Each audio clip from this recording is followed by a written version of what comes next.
बिस्मिल्लाहिर्रहमानिर्रहीम। Dear students, अस्सलाम वालेकुम। हम पढ़ रही हैं सी लैंग्वेज। आज का हमारा टॉपिक है break statement. Break statement is use to transfer the control after the body of loop. Break statement इस्तेमाल होती है कंट्रोल को लूप की बॉडी के बाहर ले जाने के लिए या उसके बाद कोई भी स्टेटमेंट पर उसको कंट्रोल को ट्रांसफ़र करने के लिए। Break statement is use to exit from the body of loop. हम यूँ भी कह सकते हैं कि ब्रेक स्टेटमेंट इस्तेमाल होती है कंट्रोल को लूप की बॉडी के एग्जिट करने के लिए, बाहर ले जाने के लिए। तो ब्रेक स्टेटमेंट कंटिन्यू स्टेटमेंट के अपोजिट काम करती है। प्रीवियस लेक्चर में हमने कंटिन्यू स्टेटमेंट के बारे में पढ़ा था कि कंटिन्यू स्टेटमेंट क्या करती है, वो कंट्रोल को लूप के स्टार्ट में ले जाती है। याद रखिएगा, प्रोग्राम के स्टार्ट में नहीं, लूप के स्टार्ट में, यानी बॉडी ऑफ लूप के स्टार्ट में ले जाती है। कौन? Continue statement. Break statement continue statement के अपोजिट है। ये कंट्रोल को बॉडी ऑफ लूप के बाहर, यानी उसके फौरन बाद वाली स्टेटमेंट पर ले जाती है। तो इस बात को आपने जहन में रखना है। अब इस ब्रेक स्टेटमेंट को हम एक एग्जांपल से अंडरस्टैंड कर लेते हैं।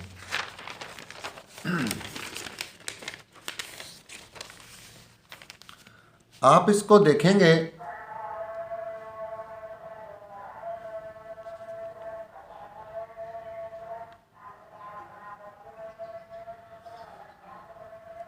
ये हमारे पास एक प्रोग्राम हमने बनाया है। प्रोग्राम की एग्जीक्यूशन मेन फंक्शन से स्टार्ट होती है। एक्स क्या है हमारे पास? एक वेरिएबल है इंटीजर टाइप का। एक्स की वैल्यू क्या है? 1। इसको हम अलहदा से लिख लेते हैं। एक्स की वैल्यू 1 है। 1 इज़ लेस देन और इक्वल टू 4, कंडीशन ट्रू है। तो कंडीशन ट्रू हो तो ये कौन सी लूप इस्तेमाल की है हमने? While loop. वाइल लूप की बॉडी यहाँ से लेकर यहाँ तक है। ये वाइल लूप की बॉडी है, यहाँ से यहाँ तक। तो अगर कंडीशन ट्रू हो तो क्या असूल क्या है, रूल क्या है हमारे पास? अगर कंडीशन ट्रू हो तो कंप्यूटर बॉडी ऑफ लूप के अंदर आएगा। प्रिंट एफ क्या करेगा? बैकस्लैश n की वजह से हेलो को प्रिंट, बैकस्लैश n की वजह से न्यू लाइन पर हेलो को प्रिंट कराएगा। तो प्रिंट एफ ने इस हेलो को प्रिंट करा दिया। एक्स प्लस प्लस से एक्स की वैल्यू में एक इंक्रीमेंट हो जाएगा, एक्स की वैल्यू 2 हो जाएगी। इसके बाद कंप्यूटर यहाँ पर आएगा 2 इज ग्रेटर देन और इक्वल टू 3। कंडीशन क्या है? फॉल्स। अगर कंडीशन फॉल्स हो तो ब्रेक स्टेटमेंट को छोड़ देगा। कंडीशन ट्रू होगी तो इसको पढ़ेगा, ये कंडीशन फॉल्स होगी तो इसको छोड़ देगा। छोड़कर स्किप करके कहाँ पर जाएगा? नेक्स्ट स्टेटमेंट पर। तो अब ये क्या कर देगा? वर्ल्ड प्रिंट कर देगा। वर्ल्ड प्रिंट करने के बाद यहाँ आएगा, यहाँ से ये कंप्यूटर कंट्रोल जो है लूप के स्टार्ट में जाएगा। एक्स की वैल्यू क्या है हमारे पास? 2 है। 2 इज लेस देन और इक्वल टू 4, कंडीशन ट्रू है, बॉडी ऑफ लूप के अंदर आएगा। ये क्या प्रिंट करेगा? हेलो को प्रिंट करेगा। प्रिंट एफ ने हेलो को प्रिंट करा देना है न्यू लाइन पर, बैकस्लैश n की वजह से न्यू लाइन पर। इस बैकस्लैश n को एस्केप सीक्वेंस भी कहते हैं। एक्स प्लस प्लस से क्या होगा? हमारे पास एक्स की वैल्यू हो जाएगी 3, यहाँ पर आएगा। अब एक्स की वैल्यू क्या है? 3 या 3 इज ग्रेटर देन और इक्वल टू 3। कंडीशन क्या हो जाएगी? ट्रू। जैसे ही ये कंडीशन ट्रू होगी हमारे पास, तो ब्रेक कंप्यूटर क्या करेगा? इस स्टेटमेंट को पढ़ेगा। कंडीशन ट्रू होगी तो इसको पढ़ेगा। और ब्रेक स्टेटमेंट क्या करेगी? कंप्यूटर को बॉडी ऑफ लूप से बाहर यहाँ पर ले आएगी। अगर यहाँ पर हम कोई भी स्टेटमेंट लिख दें, फर्ज करें backslash n good bye, good bye.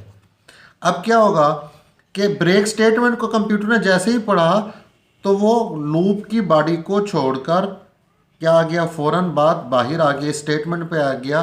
तो हम ये कहेंगे ये क्या प्रिंट करा देगा? Good bye. हालांकि होना क्या था? कंप्यूटर ने यहाँ आना था, यहाँ आना था, यहाँ से वापस जाना था, फिर आना था वापस, फिर ऐसे इसके आइट्रेशंस, इसके अभी 4 टाइम्स इसके आइट्रेशन चलने थे। लेकिन जैसे ही ये कंडीशन ट्रू हुई और कंप्यूटर ने स्टेटमेंट को एग्जीक्यूट किया तो लूप की एग्जीक्यूशन को उसने क्या कर दिया? ब्रेक कर दिया। और कंप्यूटर को बॉडी ऑफ लूप से, प्रोग्राम से नहीं, याद रखिएगा, बॉडी ऑफ लूप से फौरन नेक्स्ट वाली स्टेटमेंट पर कंट्रोल को ट्रांसफर कर दिया। तो ब्रेक स्टेटमेंट क्या करती है, जो हमारा टॉपिक था ब्रेक स्टेटमेंट, आमतौर पर इसको इफ़ की कंडीशन के साथ लिखा जाता है। इफ़ के बगैर भी यूज़ किया जा सकता है, लेकिन ज़्यादातर इसको इफ़ के साथ यूज़ किया जाता है। दूसरी बात, इसको बॉडी ऑफ लूप के अंदर लिखते हैं। तीसरी बात, ये क्या करता है, लूप की एग्जीक्यूशन को ब्रेक कर देता है, और या यूं कह लें कि ये बॉडी ऑफ लूप कंट्रोल को बॉडी ऑफ लूप से फौरन बाद ले आता है। इसी ब्रेक स्टेटमेंट को समझने के लिए हम एक और प्रोग्राम जो है वो समझते हैं। हम समझते हैं कि प्राइम कंपोजिट। प्राइम नंबर कौन से होते हैं? प्राइम नंबर ऐसे नंबर जिसके सिर्फ दो फैक्टर्स हों, यूं कह लें, या यूं भी कह लें, ऐसे नंबर जो खुद से तकसीम हो सकते हो, पूरे पूरे तकसीम हो सकते हो, और 1 से तकसीम हो सकते हो, इसके अलावा किसी से तकसीम ना हो सकते हो। मिसाल के तौर पर हम कहते हैं कि जो 7 जो है ये प्राइम है। याद रखिएगा, ये prime number even odd number नहीं होते। इवन ऑड नंबर और चीज़ होती हैं, प्राइम नंबर और कंपोजिट नंबर और चीज़ें होती हैं। ये दो डिफरेंट चीज़ें होती हैं। यहाँ पर आपने इस बात का ख्याल रखना है कि इवन ऑड और डिफरेंट चीज़ होती है, और प्राइम कंपोजिट नंबर और चीज़ होते हैं। अब हम ये प्राइम नंबर की डेफिनेशन कैसे कर रहे हैं कि प्राइम नंबर या तो ये 1 से पूरे पूरे तकसीम होंगे, डिवाइड होंगे, या ये जो प्राइम 7 है, या ये 7 से ही पूरा पूरा डिवाइड होगा, यानी रिमाइंडर 0 आएगा। पूरा डिवाइड होने से मुराद किया है कि रिमाइंडर 0 आएगा। इसके अलावा ये 7 किसी और से तकसीम नहीं होंगे। मिसाल के तौर पर 7 को अगर 2 से डिवाइड करें, ये कभी भी पूरा डिवाइड नहीं होगा। 7 को अगर 3 से डिवाइड करें, कभी भी डिवाइड नहीं होगा। 7 को 4 से डिवाइड करें, कभी भी डिवाइड नहीं होगा। 7 को 5 से डिवाइड करें, कभी भी डिवाइड नहीं होगा। 7 को 6 से डिवाइड करें, कभी भी पूरा डिवाइड नहीं होगा। अब जब हमने किसी भी नंबर को प्रूव करना है कि ये प्राइम है या नहीं है, प्राइम है या कंपोजिट है, तो हम कहाँ से इस नंबर को, पहले हमें तो ये एक बात जहन में रखें, कोई भी नंबर 1 से भी पूरा डिवाइड हो सकता है, और वो नंबर खुद से भी पूरा डिवाइड हो सकता है। अब इनके अलावा हमने दूसरे नंबरों से डिवाइड करके देखना है। अब हमें पता है कि 7 जो है वो 2 से डिवाइड करना है। अगर ये डिवाइड नहीं होगा, फिर 7 को 3 से डिवाइड करना है। अगर डिवाइड ना हुआ, फिर 4 से डिवाइड करना है। और अगर पूरा डिवाइड ना हुआ, पूरा डिवाइड से मुराद है कि रिमाइंडर 0 है, फिर 7 को 5 से डिवाइड करना है, फिर 7 को 6 से डिवाइड करना है। तो हमने करना क्या है कि इनसे बारी बारी डिवाइड करके देखना है 7 को। अगर ये 7 इन नंबर्स में से किसी से भी डिवाइड ना हुआ, तब जाकर हम ये कहेंगे कि ये जो 7 है ये प्राइम नंबर है। इसी तरह याद रखें कि लेट से हमारे पास 11 है। अब हमने इसको प्रूव करना है। इसको कैसे प्रूव करेंगे कि 11 प्राइम है या कंपोजिट है? कैसे मालूम होगा 11 प्राइम है या कंपोजिट है? हमें ये तो पता है कि 11 1 से पूरा डिवाइड हो जाएगा, इसलिए इसको डिवाइड करने की ज़रूरत नहीं है 1 से। हर नंबर ही 1 से पूरा डिवाइड हो जाता है। 11 से भी पूरा डिवाइड हो जाएगा, हर नंबर ही खुद से डिवाइड हो जाता है। यही दो इसके फैक्टर बनेंगे। अच्छा, इसके अलावा हमने 11 को डिवाइड करना है 2 से, 3 से, 4 से, 5 से, 6 से, 7, 8, 9 और 10। अब हमने कैसे प्रूव करना है कि 11 जो है वो प्राइम है? इसको सबसे पहले हम 2 से डिवाइड करेंगे। अगर इससे डिवाइड ना हुआ, फिर 3 से डिवाइड करेंगे, फिर 11 को 4 से डिवाइड करेंगे, फिर 5 से डिवाइड करेंगे, फिर 6 से, फिर 7 से, फिर 8 से, फिर 9 से, फिर 10 से। अब जब 11 इन तमाम नंबर्स में से किसी से भी डिवाइड नहीं होगा, तब जाकर हम ये कहेंगे कि 11 जो है वो प्राइम है। अब देखें, एक बात और, एक टेक्निक और समझ लीजिएगा। कोई भी नंबर हो, लेट से हमारे पास कोई भी नंबर है, लेट से हमारे पास 10 है। 10 का जो हाफ होगा, 10 का जो मतलब है कि हाफ होगा, वो कितना होगा? 5 से बड़े नंबर 6 है, 7 है, 8 है, 9 है, 5 से बड़े नंबर इस 10 को कभी भी डिवाइड नहीं करेंगे, यानी 10 को अगर 6 से डिवाइड करेंगे कभी भी डिवाइड नहीं होगा, 10 को 7 से डिवाइड करेंगे कभी भी डिवाइड नहीं होगा, 10 को 8 से डिवाइड करेंगे कभी भी डिवाइड नहीं होगा, 10 को 9 से डिवाइड करेंगे कभी भी डिवाइड नहीं होगा। तो याद रखें, किसी भी नंबर का हाफ लें और हाफ से इस नंबर को जब हाफ से बड़े नंबर से डिवाइड करने की कोशिश करेंगे तो आप ये कभी भी डिवाइड नहीं होगा, खुद से ये डिवाइड होगा, याद रखिएगा। अगर हम फर्ज कर लेते हैं n की वैल्यू जो हो वो 7 हो, तो हमने कहाँ से डिवाइड करना है, 2 से लेकर n/2 तक। ये प्रोग्राम में हम लॉजिक यूज़ करेंगे। अगर हमने 11 को प्रूव करना है कि 11 n की वैल्यू फर्ज करें 11 है, तो हमने इसको 2 किससे डिवाइड करना है, 2 से। कहाँ तक, n/2 तक। n/2 से मुराद क्या है, यानी इस नंबर का हाफ, वो बनेगा 5.5, यानी 5.5 से बड़े नंबर। वैसे तो 11 ये इंटीजर है, तो ये 5.5 से बड़े नंबर, यानी 11 कभी भी 6 से डिवाइड नहीं होगा, क्योंकि ये 11 के हाफ से बड़ा है 6। 11 कभी भी 7 से डिवाइड नहीं होगा, क्यों, क्योंकि 11 का हाफ है 5.5 और 7 जो है वो 5.5 से बड़ा है। 11 कभी भी 7 से डिवाइड नहीं होगा।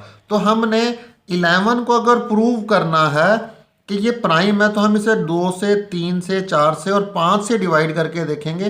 6, 7, 8, 9 और 10 से डिवाइड करने की ज़रूरत ही नहीं है, क्योंकि 11 कभी भी इनसे डिवाइड नहीं होगा। इस लॉजिक के मुताबिक कि कोई किसी भी नंबर का हाफ लें, हाफ से बड़े नंबर इस नंबर को कभी भी डिवाइड नहीं करेंगे। मतलब ये है कि 11 का हाफ बनेगा 5.5 और 5.5 से बड़े जो नंबर्स हैं वो कभी भी 11 को डिवाइड नहीं कर सकते। तो हम प्रोग्राम को एक बेहतर लॉजिक के साथ अगर इसको हल करना चाहते हैं, इसको सॉल्व करना चाहते हैं, तो हम क्या करेंगे, 11 को 2 से, 3 से, 4 से, 5 से, यानी हमने 2 से डिवाइड करना शुरू करना है और इस नंबर के हाफ तक। n की वैल्यू अगर 11 है तो n/2 तक हम इसको डिवाइड करके देखेंगे। अगर ये नंबर डिवाइड ना हुआ तब जाकर हम ये कहेंगे कि 11 जो है वो प्राइम नंबर है। इसी तरह जो कंपोजिट नंबर होते हैं, कंपोजिट नंबर वो कौन से नंबर होते हैं जी, कंपोजिट नंबर है जैसा कि 4 है, 4 1 से भी डिवाइड हो जाता है, 2 से भी डिवाइड हो जाता है, 4 से भी डिवाइड हो जाता है, इसके 3 फैक्टर्स बन जाएंगे। इसी तरह 9 है, 9 1 से भी डिवाइड हो जाता है, 3 से भी डिवाइड हो जाता है और 9 से भी डिवाइड हो जाता है। तो ये जो है वो कंपोजिट नंबर्स हैं, याद रखिएगा। इसी तरह 12 जो है ये कंपोजिट नंबर है। इसी तरह 15 जो है ये भी कंपोजिट नंबर है, क्योंकि 15 1 से डिवाइड होगा, 3 से डिवाइड होगा, 5 से डिवाइड होगा और 15 से, यानी एक से ज़्यादा फैक्टर्स बन जाएंगे। तो प्राइम नंबर्स वो होते हैं जो खुद से पूरे तकसीम हो और 1 से पूरे तकसीम हो, इसके अलावा किसी से तकसीम ना हो। और कंपोजिट नंबर वो होते हैं जो 1 से भी और ख़ुद से भी और दूसरे नंबर से भी, जैसे 15 है 1 से भी डिवाइड हो रहा है, 15 से भी, 3 से भी हो रहा है, 5 से भी, यानी इसके एक से ज़्यादा फैक्टर। प्राइम नंबर्स के सिर्फ 2 फैक्टर्स होते हैं, एक 1 और एक वो खुद नंबर जो प्राइम नंबर साबित करना हो। अब इसका हम प्रोग्राम जो है वो इसको सॉल्व करते हैं और अंडरस्टैंड करते हैं।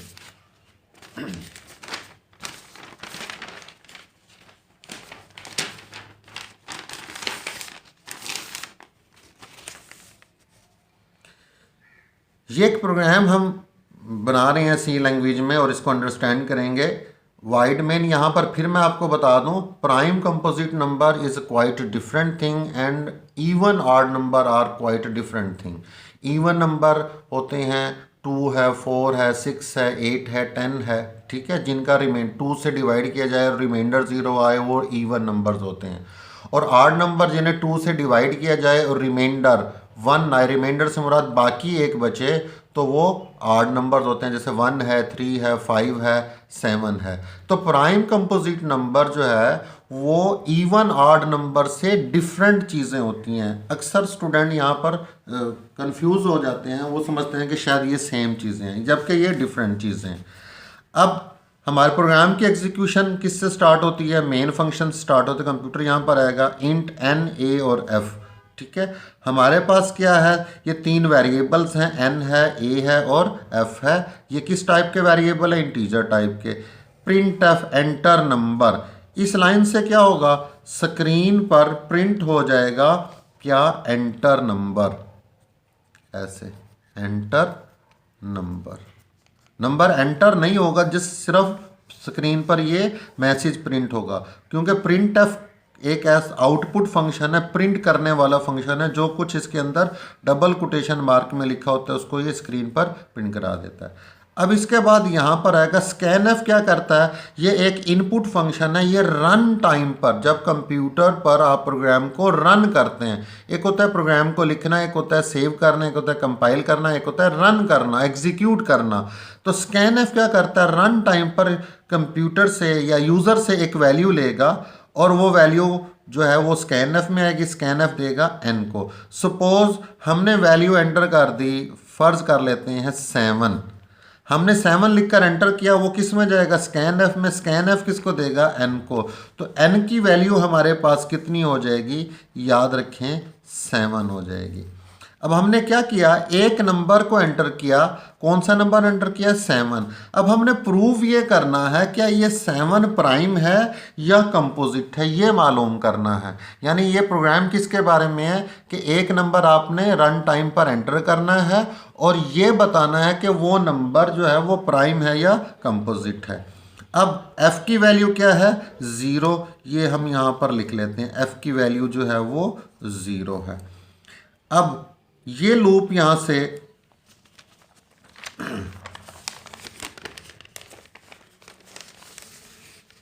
अब यहां पर आ जाए। अब याद रखिएगा n हमारे पास कितना है, वो 7 है और f की वैल्यू क्या है, हमारे पास 0 है। अब a is equal to 2। Dear students, आपने इसको गौर से देखना है कि ये जो लूप है इसको हमने कहाँ से स्टार्ट किया है, 2 से, कहाँ तक, n/2 तक। ये 2 से n/2 तक, ये एक इस लॉजिक को समझना है, ये क्यों लिखा है। हमने अभी थोड़ी देर पहले मैंने आपको समझाया है कि किसी भी नंबर को अगर प्राइम नंबर प्रूव करना हो तो उसे कहाँ से स्टार्ट लेना पड़ेगा, तकसीम से, 2 से तकसीम करना पड़ेगा, फिर 3 से, फिर 4 से, 5 से, 6 से, और कहाँ तक हमने तकसीम करना है, उस नंबर के आधे तक। अब 7 को अगर हमने प्रूव करना है कि ये प्राइम है तो 7 के हाफ तक इसको डिवाइड करते जाएंगे। तो लूप हमने 2 से 7 का हाफ कितना बनेगा, वो बनेगा 3.5। लेकिन याद रखें 7 डिवाइडेड बाई 2 का आंसर 3.5 है। मैथ में सी लैंग्वेज इसे कैसे देखता है कि 7 भी इंटीजर है और 2 भी इंटीजर है। इंटीजर से मुराद ऐसे नंबर जिसमें पॉइंट ना आए, इशारियां ना आए, उनको इंटीजर नंबर कहता है। तो 7 भी इंटीजर है और 2 भी। और सी लैंग्वेज का कंपाइलर क्या करता है, जब इंटीजर नंबर को इंटीजर से डिवाइड करता है तो जवाब भी इंटीजर लेता है। यानी ये 0.5 3.5 नहीं आएगा। सी लैंग्वेज के कंपाइलर क्या करेगा, इंटीजर को इंटीजर से डिवाइड करके जवाब इसका 3 निकालेगा। तो ये लूप यहाँ से 3 तक, 7 डिवाइडेड बाई 2 मीन्स 3, n की वैल्यू 7 है, डिवाइड बाई करेंगे 2 से तो ये 3, तो ये लूप 2 से 3 तक। अब a की वैल्यू क्या है हमारे पास, 2 है। 2 is less than or equal to 3 condition true, body of loop के, ये बॉडी ऑफ लूप है, यहाँ से यहाँ तक बॉडी ऑफ लूप के अंदर आएगा। n की वैल्यू क्या है, 7 है। a की वैल्यू क्या है, 2 है। 7 रिमाइंडर 2, तो 7 का जब 2 से रिमाइंडर निकालेंगे तो वो आएगा 1। तो इतने हिस्से का जो आंसर आएगा वो आएगा 1। 1 is equal to 0, condition false. जब ये कंडीशन फॉल्स होगी तो इसको इफ़ के ब्लॉक को छोड़ देगा, स्किप कर देगा। स्किप करके कहाँ आएगा, यहाँ पर आएगा। यहाँ से कहाँ जाएगा, ये यहाँ लूप के स्टार्ट में जाएगा। a प्लस प्लस से क्या होगा, a की वैल्यू हो जाएगी 3। फिर यह a इज लेस देन और इक्वल टू 3 कंडीशन ट्रू हो जाएगी। जब कंडीशन ट्रू होगी तो बॉडी ऑफ लूप के अंदर आएगा। n की वैल्यू कितनी है, 7 है। a की वैल्यू कितनी है, 3 है। 7 रिमाइंडर 3, ये फीसद नहीं है, इसको रिमाइंडर बोलते हैं। तो जब 7 को 3 से रिमाइंडर निकालेंगे वो आएगा 1। तो इतने हिस्से का जो आंसर आया वो आया है 1। 1 is equal to 0, condition false होगी तो इसको इफ़ के ब्लॉक को स्किप कर देगा, छोड़ देगा, छोड़ कर आएगा यहाँ पर, यहाँ से वापस जाएगा यहाँ पर। ए प्लस प्लस से क्या होगा, ए की वैल्यू हो जाएगी 4। फिर यहाँ पर आएगा 4 is less than or equal to 3, condition false. जब कंडीशन फॉल्स होगी तो बॉडी ऑफ लूप को छोड़कर यहाँ पर आ जाएगा। अब ये क्या कर रहा है, f is equal to 0, F की वैल्यू क्या है हमारे पास 0, तो 0 is equal to 0, condition true, क्या प्रिंट कर देगा, प्राइम नंबर। एल्स को छोड़ देगा, क्योंकि कंडीशन ट्रू होगी तो इसको पढ़ता है, कंडीशन फॉल्स हो गए तो एल्स को। f की वैल्यू हमारे पास 0 थी, तो 0 बराबर है 0, कंडीशन ट्रू होगी, प्राइम नंबर। तो हमने लिखा था n की वैल्यू क्या एंटर की थी 7, और हमारा क्या प्रिंट हो रहा है, प्राइम नंबर को, जो 7 है वो क्या है, प्राइम नंबर है। इसी तरह अगर हम क्या करें, n की वैल्यू 9 एंटर करेंगे तो ये हमारा एग्जीक्यूशन के बाद जवाब देगा कंपोजिट नंबर। उम्मीद है आपको ये प्रोग्राम समझ आ गया होगा। इस प्रोग्राम को समझने के लिए आपको मैं एक टेक्निक बताता हूँ। आपने पहले n की वैल्यू को 7 एंटर करके इस प्रोग्राम की एग्जीक्यूशन करनी है, फिर n की वैल्यू को आपने 9 एंटर करना है और फिर प्रोग्राम की एग्जीक्यूशन करनी है, फिर n की वैल्यू को आपने 11 एंटर करना है, फिर इस प्रोग्राम की एग्जीक्यूशन करनी है, फिर n की वैल्यू को आपने 15 एंटर करना है और प्रोग्राम की, यानी 4 मरतबा इस प्रोग्राम को डिफरेंट तरीके से मुख्तलिफ वैल्यूज़, पहले 7 वैल्यू देकर एंटर करें, प्रोग्राम को एग्जीक्यूट वर्किंग सीखें, तब देखें जवाब क्या आता है, फिर 9 लिख कर, क्योंकि जब 9 एंटर करेंगे तो कंपोजिट आंसर देगा, जब 11 देंगे तो ये प्राइम नंबर आंसर देगा, जब 15 एंटर करेंगे तो ये कंपोजिट नंबर आंसर देगा। तो इस तरीके से आप इसको 3-4 मरतबा इस प्रोग्राम के एग्जीक्यूशन करेंगे, तब आपको ये समझ आएगा कि एफ़ की वैल्यू 1 है, ब्रेक स्टेटमेंट ये इस्तेमाल हो रही है, ये क्यों इस्तेमाल हो रही है, तब जाकर इस प्रोग्राम को आप अच्छे तरीके से अंडरस्टैंड कर सकेंगे। तो प्रोग्रामिंग सीखने के लिए आपको पेपर वर्क करना पड़ेगा, कागज़ पर लिख कर इसकी प्रैक्टिस करनी पड़ेगी। पहले से कागज़ पर नोट कर लें, फिर इसकी प्रैक्टिस करें, जैसे मैंने वर्किंग समझाई है, वेरिएबल्स की वैल्यू को साथ साथ लिख कर, और उसके बाद कंप्यूटर पर भी इसको एग्जीक्यूट करें ताकि आपको समझ आए। नेक्स्ट लेक्चर में मुलाकात होगी, अपना ख्याल रखिएगा, अल्लाह हाफिज़।